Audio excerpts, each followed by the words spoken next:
It's finished. Liverpool 1, Man City 1. It's a huge result in so many ways for the Premier League title race. It keeps everyone in a very, very close proximity. Man City haven't been able to beat Arsenal or Liverpool this season. Liverpool equalising and matching the draw at the Etihad. A huge kind of comeback for them after being 1-0 down to City. In this game, we're going to break down where it went right for Liverpool in so many ways, and maybe why Man City at the end we're holding on for dear life.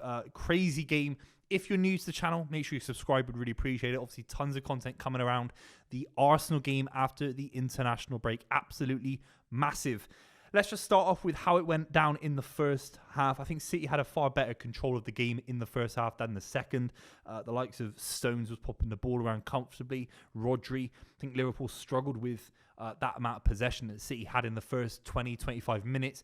That culminated in something that we don't really see from Liverpool this season, which is those kind of basics in football defending, the route one aspect to football sometimes. I think Liverpool have always been very good at just keeping things simple, defending bravely, defending sensibly. I think Kelleher as a keeper kind of resembles that, as well as Alisson, of course. But no one on the front post. I know it's a modern day thing, but I would say that's a big mistake. And the ball comes across.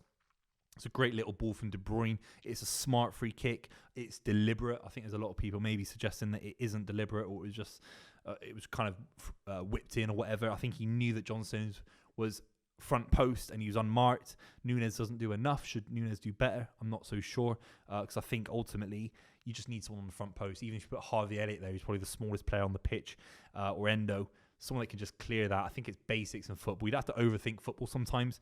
I think you need someone on the front post. It's a great little finish from John Stones. And from that point on, as a City fan, I'm looking at the game thinking the City will kick on, try and control the game even more, strangle the game. And City were not able to string a performance together that looked like winning the Premier League title yet. I think if City had gone there and won 2-0, 3-0, I'm not saying it's easy or ever have happened. Guardiola's won there once in 8 years, of course. But if that did happen, then I think City would have dominated the proceedings for the remainder of the Premier League campaign.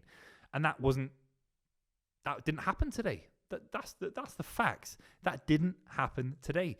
Now, whether that's down to Man City not being good enough, or we have to sit there and say Liverpool were able to stifle Man City massively well. Every time Liverpool counterattacked, it drove City back and back and back.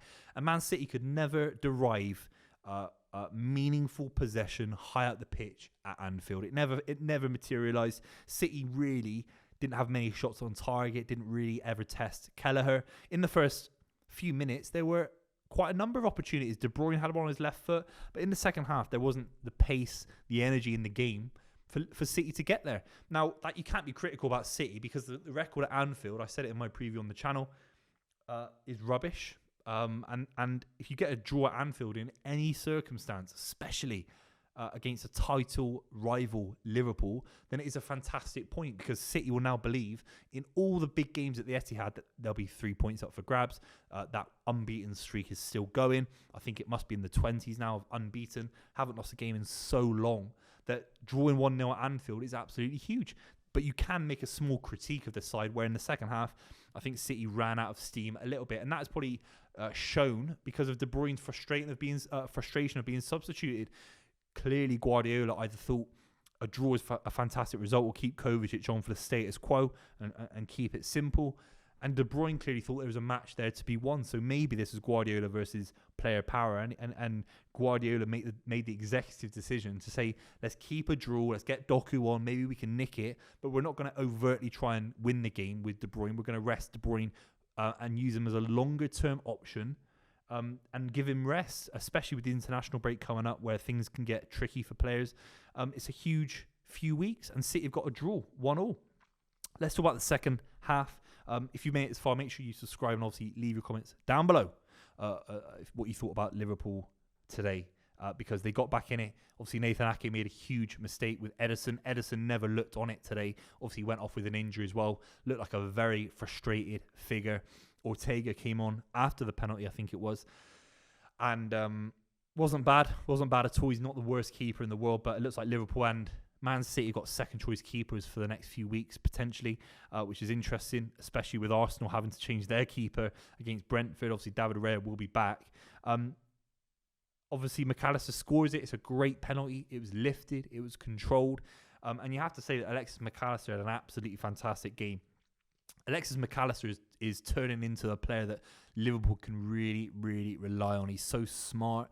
He's creative in midfield, but it never seems like he's doing too much creativity. It never seems that he's being risky. He always plays the pass with pace. He plays ahead of players. Players can run onto his passing. And I think he leads Arsenal out from the back, Liverpool out from the back in an expansive way. And I think Liverpool have made a fantastic signing. That Liverpool midfield today, I thought was really, really good. Very balanced. Endo, especially in the second half, was winning balls high up the pitch. And they've got a lot of legs in there. And I think Liverpool will be a massive force in the next few weeks. With Szoboszlai who came back, he'll be gutted with that big opportunity that he had. I think it was Harvey Elliott that dinks a ball into the near post in the first half, I think it was.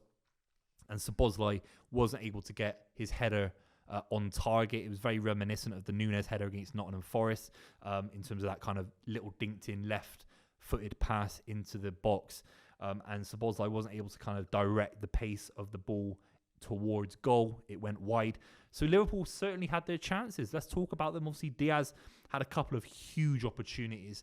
The one where it's in the second half and he kind of gets it and he has to drive it on his right foot and he kind of hits the side netting, and it never kind of materialised for Diaz today. He was clear on goal a couple of times as well. Salah played him in. Nothing ever really happened for Diaz. He's been a clutch player for Liverpool in the last season. He's been a huge player. I thought he was... Can you say someone had a poor game if they created lots of opportunities and didn't score them? Then I think, especially of his calibre, then I think you can say, yeah, he didn't have a good game by his standards, because Diaz should be scoring at least one goal against Man City, especially with the open space that City afforded him. Let's just run through some of the players and key points from the game. Again, if you're new to the channel, let me know what you think of these kind of videos, and I'll be doing obviously more of them. Kelleher today looked very, very strong in goal. I think he's a great debutant for Alisson, and I think, he's been superb. And he's in a tricky situation because he has to play a lot of football matches, and a lot of keepers in that situation would feel the pressure. Look at Aaron Ramsdale. Conor Bradley was causing mischief in the first half and was dangerous. Quansah, Van Dijk always looks like a good partnership when Konate's out. I think Liverpool got a long-term viable option there for sure. The midfield today was fantastic for Liverpool. I think the interesting thing would be Salah not starting. Clearly, Klopp has got a bit like how I talked about De Bruyne. You know, De Bruyne gets rested in the second half for Man City because I think Guardiola is looking at the long-term game and realising that there's more fixtures to be won for City, that the title isn't won or lost at Anfield, really. I think Liverpool did the same thing. I think Klopp realised that starting Salah is a risk.